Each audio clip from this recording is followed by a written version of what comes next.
Abram's descendants are the ones who have the right to have this land, correct? Yes. Okay. Why don't we do genetic testing on everybody in the land and find out who Abram's descendants are? It's really simple. We've cracked the human genome. We can do that. Why don't we do that? Would you be against doing that? I have no idea what that would prove. I mean, maybe it would be. What do you mean? It would prove who Abram's descendants are and who has a right to live here and who doesn't, according to the theology that you yourself just explained. And so I'm very confused as to why we don't do that. If you believe the theology that you've just explained to me. Would we do that all over the world? Well, and everybody this is the only country in the world that you've said has this covenant with God, that this people have a moral and legal right to the land. But there are people who may not have bloodlines, but who have converted to Judaism.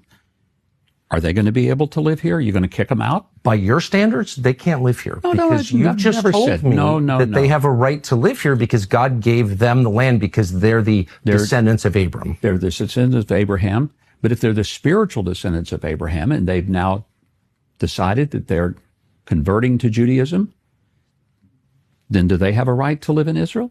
Since you began this conversation by asking me, did I think they had a right to come here? Yeah, that's and what my question was, on what basis do they have the right? Yeah. And you said because God granted it to them. And I also said because that there should be a land where Jews can live in peace and safety. And I asked you what a Jew was, and you couldn't answer it. You said it partly is religious, but doesn't have to be. It's partly genetic, but it doesn't have to be.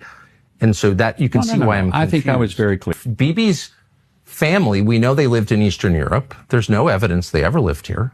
He's not religious. But in what sense? How do we know that? Do you have his family tree? No, we don't. Do you? He doesn't. So no one does. That's the point. So how do we know that he has any connection to this land at all? And if there has been a practice of Judaism and a connection to the language, the Bible, the land. His ancestors didn't.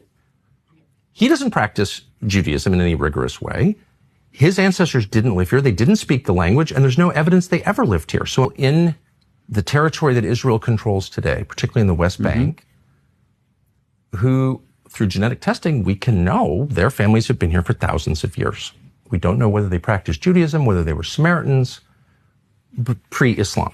We don't know that. A lot of them we know have been Christians for 2,000 years. They have less of a right to the land than someone whose ancestors, the only thing we know about them is they lived in Latvia or Poland. They're Eastern European. How does that work?